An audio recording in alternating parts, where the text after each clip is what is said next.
menyajikan tayangan yang menginspirasi, akan menghadirkan sosok-sosok inspiratif dan berkompeten di bidangnya.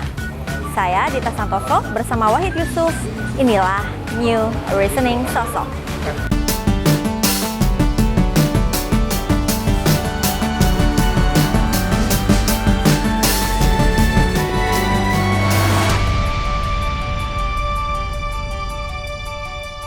Menjabat sebagai Ketua KNPI Kota Palangkaraya membuat sosok Wahid Yusuf menjadi salah satu dari sekian banyak sosok yang menginspirasi di Kalimantan Tengah. Kini hadir bersama saya, Abang Wahid. Iya. Selamat sore. Apa kabarnya nih, Bang? Alhamdulillah baik. Jadi ini dari mana tadi Bang sebelum kesini? Tadi sih kita dari rumah aja karena kebetulan hari ini tidak ada kegiatan, cuman ada kegiatan sedikit. Kegiatannya di luar pekerjaan saat ini. Iya. Oke, Bang. Ini aku mulai tanya-tanya dulu seputar KNPI nih, Bang. Boleh. Nah, apa sih KNPI itu kalau Abang boleh tahu? Organisasi apa? KNPI ini kan singkatan dari Komite Nasional Pemuda Indonesia, di mana di KNPI ini organisasi pemerintah di bawah naungan pemerintah, yang dimana di situ untuk merangkul pemuda-pemuda yang ada di Indonesia. Nah, kebetulan saya juga cukup tertarik untuk bergabung di KNPI. Itu. Ya, kalau boleh tahu nih Bang, Abang itu jadi ketua KNPI di Kota Palangkaraya itu sejak kapan sih Bang? 2017 akhir, tapi kita pelantikan itu 2018. Lumayan lama. Ya, 3 tahun sebenarnya sih ini udah selesai masa jabatannya. Ya. Tapi karena berhubung kemarin kita ada pandemi, nah di mana itu tidak boleh melakukan kegiatan atau mengumpulkan orang banyak.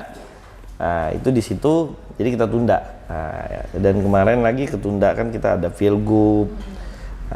Terus insya Allah bulan Januari ini atau bulan Februari DPD KNPI Kota Palangkaraya akan melaksanakan musda tersebut. Ya. Kalau boleh tahu Bang, tugas-tugas di KNPI itu apa aja sih Bang? Tugas-tugasnya yaitu tadi, namanya kita komite ya. Komite ini suatu perkumpulan di mana di KNPI tersebut ada tugas-tugas khusus. Dulu misalnya kita bekerja sama atau menaungi kawan-kawan dari organisasi kemahasiswaan kayak OKP tersebut. Ada organisasi yang ibarat orang bilang organisasi Cipayung, di situ meliputi GMNI, HMI, PMKRI, kemudian ada KMHDI, juga dan banyak lagi lah di situ. Nah, jadi di mana di situ KNPI ini berjalan sebagai perpanjangan tangan pemerintah untuk kegiatan-kegiatan pemuda. Nah, kegiatan-kegiatan pemudanya itu baik di bidang untuk kemajuan pemudanya sendiri, nah, untuk sosial juga, dan ada juga di bidang politiknya. Nah, ya, kan banyak nih mahasiswa itu kalau di organisasi kemahasiswaan kan rata-rata campur nih, ada yang ke pemerintah, ada yang di politik. Nah, kadang mereka mengkritik pemerintah mungkin atau apa itu. Nah, mungkin itu.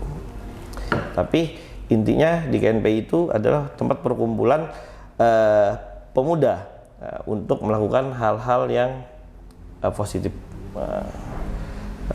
Jadi KNPI ini juga menghandle beberapa organisasi kepemudaan di bawahnya. Iya, di bawahnya.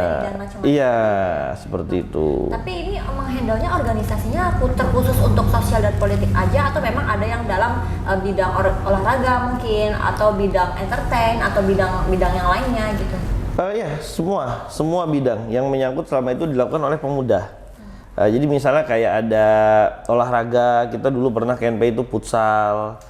Kemudian kayak entertain itu juga ada, tapi ya kita harap memaklumi tidak semuanya itu bisa berjalan dengan baik. Jadi ada yang memang terrealisasi, ada yang memang tidak terrealisasi begitu. Jadi Bang, banyak organisasi olahraga juga, kayak kegiatan-kegiatan olahraga juga. Tapi selama menghandle semua itu Bang, Ada nggak sih kendala-kendala tersendiri dari abangnya mungkin untuk wah ini kan kita mengontrol banyak sekali, Ya. nggak cuma sedikit. Mungkin ada kendala-kendala tersendiri. Kendala itu pasti ada, tapi ya itu tadi karena kan di KNPI ini ada struktur jabatan-jabatan keorganisasiannya. Jadi kita ada wakil ketua pemuda, wakil ketua OKK, wakil ketua keagamaan dan lain-lain. Ada bendahara, ada sekretaris. Jadi memang tidak terhandle semua, saya bilang itu tadi, tapi sebagian berjalan dengan lancar. Kemarin memang ada saya stop kegiatan KNPI itu selama masa-masa politik. Kayak Pilwalkot kita sempat, Pileg. Nah itu saya stop dulu karena memang kita tidak ingin ada ini pemuda nih memang ada yang berpolitik, orang-orang di dalamnya belajar berpolitik, tapi kalau ini nanti jadinya malah bukan perkumpulan pemuda, jadinya malah debat Politik. ya masalah politik. Iya. Nah paling kita kemarin itu yang Natal kegiatannya dan juga kurban. Nah itu tadi. Oke Bang, selain KNPI nih, kalau tidak salah Abang juga menjabat sebagai Ketua Angkatan Muda Partai Golkar atau AMPG. Iya. Itu sejak kapan Bang? Itu sama, sejak 2017 saya menjabat, waktu itu kebetulan dipercaya oleh Bapak Haji Muhammad Ruslan AS selaku Ketua Partai Golkar Provinsi Kalimantan Tengah, di mana di situ saya dipercaya menjadi Ketua Angkatan Muda Partai Golkar. Itu tadi. Itu berarti di bawah naungan Partai Golkar juga ya Bang ya? Iya betul, kita adalah sayap. Jadi kalau AMPG itu strukturnya di Partai Golkar itu adalah sayap, bukan organisasi yang didirikan.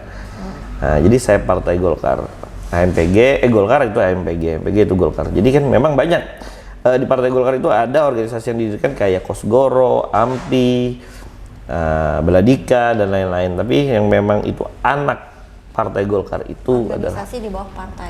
adalah AMPG dan KPPG. Gitu. Ini juga ada keterkaitan kayak di bawah naungan KNPI juga atau gimana? Atau lepas di luar itu karena ini politik? Lepas tapi saling berkomunikasi, berhubungan, saling berkomunikasi karena kan angkatan muda, nah KNPI kan Komite Nasional Pemuda, nah saling keterkaitan hal tersebut. Walaupun kadang kita mengaitkannya misalnya kegiatan sosial kayak kemarin pandemi, nah itu kita barengkan gitu. Nah, KNPI membagikan sembako untuk kawan-kawan mahasiswa juga dan juga melakukan penyemprotan. Nah, AMPG juga seperti itu. Tapi AMPG-nya lebih ke masyarakatnya. Gitu. Oke, saya semakin penasaran nih dengan Abang Wahid. Tapi sebelumnya kita akan saksikan dulu pesan-pesan dari berikut ini. Di sini sosok akan kembali setelah pesan-pesan berikut, tetaplah bersama kami.